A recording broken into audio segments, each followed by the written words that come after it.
Hello everyone.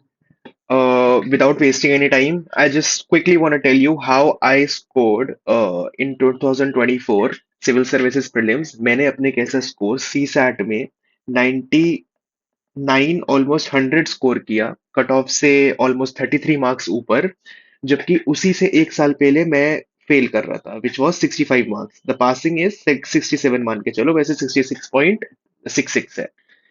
So basically मैंने इस दौरान क्या करा, I'm gonna tell you quickly and after that you can decide and कि क्या ये strategy आपको apply करनी है या नहीं करनी, because it is a time tested strategy because of which I cleared in 2024 and 2025 में, जिसमें 2025 में मैंने पूरा प्री क्लियर करके मैंने मेंस दिया है। ठीक है। सो मैं क्विकली बताऊंगा मेरी स्ट्रैटेजी क्या थी 2023 में एंड 2024। तो इन 2023 बेसिकली क्या था, मैंने काफी फोकस कर रखा था आपका इंग्लिश एंड रीजनिंग। तो मैंने इस पे काफी फोकस कर रखा था। एंड इनफैक्ट यू नो कि 2023 में many people who were great candidates and people from IIT IIM also they got failed। तो मैं कट ऑफ से सिर्फ 2 नंबर पीछे रह गया था। इसका मतलब मेरी प्रिपरेशन इनमें ठीक थी, बट द प्रॉब्लम वाज कि मैं फुल्ली प्रिपेयर्ड नहीं था, बिकॉज आई थॉट इन 2023 कि मैं मैथ्स के क्वेश्चन आएगा, मैं मैथ्स का अटेम्प्ट ही नहीं करूंगा, because I was not very good in maths to be honest. Although I had maths in 11 12th, I was really not comfortable. I was not comfortable with maths. So basically, this was my strategy and it failed. So in 2024, what I did, I started maths, क्योंकि मैंने trend में ये analysis करा कि maths के almost मान के चलो हर साल 20 से 30 क्वेश्चन आते हैं। 25 मान के चल लेते हैं। 25 में से there are 6 to 7 question which are super easy, super super easy. In fact मतलब आपको थोड़ा सा भी आपने प्रिपेयर कर रखा है तो आप इनको देखोगे और 10 सेकंड के अंदर आंसर निकाल दोगे। Whereas in English you have to read the passage और उसको करके आपको अपना एनालिसिस करना पड़ता है, जिसमें it takes time, 1 to 2 minutes it will take. For reasoning it will take time. आपको कभी कभी कुछ कुछ क्वेश्चन में 2 से 4 मिनट भी लग जाते हैं। बट मैथ्स में although it takes time in certain number of questions, but आप अगर इजी क्वेश्चंस अपने फाइंड आउट करोगे आउट ऑफ 80 क्वेश्चंस, उसमें से आपको मैथ्स के 6 से 7 क्वेश्चन सुपर इजी मिलेंगे, जो आप बहुत इजीली सॉल्व कर सकते हो just by looking at them. I mean 10 से 30 सेकेंड्स के कुछ कुछ क्वेश्चन होते हैं जो आप कर लोगे। So basically this is what I did.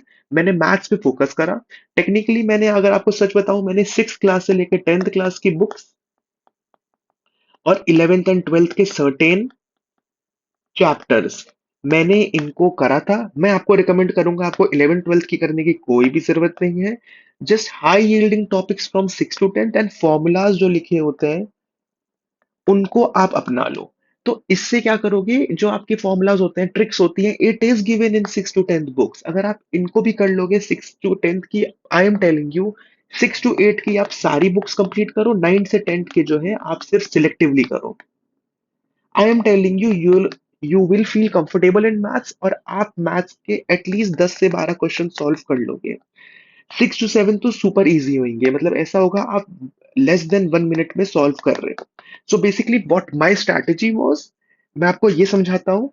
तो मैंने यहाँ पे बना रखा है, over the years after 2022 also number of question asked from maths are more. उसके बाद कॉम्प्रिहेंशन होता है, उसके बाद रीजनिंग होता है। देखो कॉम्प्रिहेंशन में मैंने काफी मेहनत करी है, इसलिए मैं, अगर हम ऑलमोस्ट 25 मार्क्स क्वेश्चन मान के चलते हैं, 25 25 टोटल 80 होते हैं। इनफैक्ट मतलब कभी कभी इंग्लिश कॉम्प्रिहेंशन के 27 हो गया, रीजनिंग के 26 हो गए, मैथ्स के 26 हो गए। तो टोटल हम एवरेज मान के चलते हैं 25 क्वेश्चन फ्रॉम ईच। कॉम्प्रिहेंशन में मैंने बहुत मेहनत कर रखी है, तो मेरा क्या है, मैं सारे अटेम्प्ट करता हूँ। सबसे बड़ी बात कॉम्प्रिहेंशन की, even if I am doing all the number of questions, आप सारे करने की जरूरत नहीं है। जो आपको समझ आ रहा है उतना करो। बट मैं बोलूंगा comprehension, if you have an English background and you have studied from a school जहाँ पे इंग्लिश बोली जाती है और आपकी इंग्लिश ठीक है, आई वुड से कि English comprehension is a good thing for you, जो आपकी मदद कर सकता है मेंस के मार्क्स में, सॉरी प्रीलिम्स के मार्क्स में। तो प्रीलिम्स के सीसैट में इंग्लिश में कॉम्प्रिहेंशन में अगर मान के चलते हैं 25 में से अटेम्प्ट करें तो 20 सही हुए एंड 5 गलत हुए। इनफैक्ट मैं बताऊं तो मेरे कभी कभी 22 सही होते हैं, सिर्फ 3 गलत होते हैं, बट मैंने फॉर अ एवरेज पर्सन 20 मान के चल रहा हूँ। उसके बाद मैथ्स में I am telling you there will be a number of questions जो आप कर पाओगे अगर आप मैथ्स की बेसिक बुक कर लेते हो, जो मैंने आपको बताया, जो मेरा मेन क्रूशल पॉइंट था जिसकी वजह से मैं फेल हुआ था 2023 में। आप 10 क्वेश्चन भी कर रहे हो 25 में से, उसमें से आप मान के चलते हैं, वैसे मैथ्स के क्वेश्चन ऐसे होते हैं कि या तो आंसर सही आया या गलत हुआ, there is no in between. In reasoning and English it can be in between, but maths में जनरली सही ही होता है अगर आपने आंसर निकाल लिया, वरना फिर गलत है पूरा, तो आप अटेम्प्ट ही मत करो। But I would still say कि आपने 8 10 अटेम्प्ट करे तो 8 सही हुए और 2 गलत।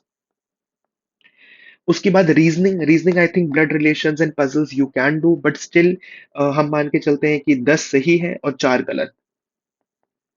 ये बहुत बेसिक स्ट्रक्चर है जो एक एवरेज बंदा सही और गलत करता है। तो in total number of questions हमारे 38 सही हुए और 11 गलत हुए।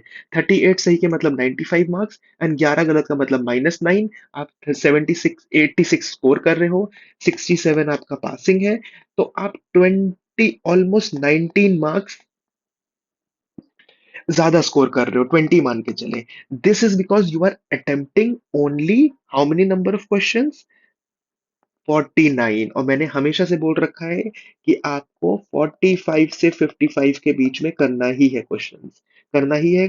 मतलब 45 और 55 के बीच में होना चाहिए, आइडियली 50 प्लस होना चाहिए, ideally.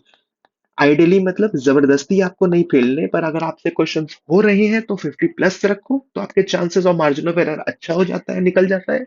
But I would say 45 to 55 out out of 80 questions of CSAT are very comfortable. 55 से ऊपर करने की जरूरत नहीं है, 55 ही सही कर दो तो वही काफी है। आप यहाँ पे देखो, हमने 49 करे हैं और सिर्फ 38 सही करे हैं और हमारा क्लियर 20 मार्क्स से हो रहा है। तो अगर हमने 35 या 33 भी सही करे होते तो क्लियर हो रहा होता, बट ये है कि फिर आप मार्जिन जितना ऊपर रखोगे उतना आपकी सेफ्टी रहेगी। तो this is how my strategy work for me, जिससे मैंने 2024 का प्री निकाला, आई मीन सी सैट निकाला, एंड 2025 का मैंने पूरा प्री निकाल के मैंने मेंस दिया। And this is how you can also do it. I know कि सी सैट का फियर होता है, सी सैट का फियर बहुत ज्यादा होता है, मुझे भी था। इनफैक्ट मैं आपको बताऊं, 2024 में जब मेरे 100 आए थे सी सैट में, आई हैड फियर कि मेरा कैसा गया है।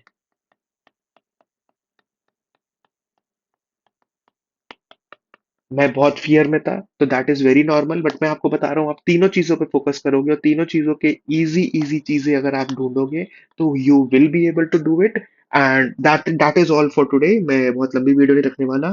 And just like and share this video and just tell me on what topic do you want me to make next video on, and I can help you guys in many ways, which if you want me specific questions को लेके, mains को लेके, in anything, and just let me know what you think. Thank you so much and please subscribe.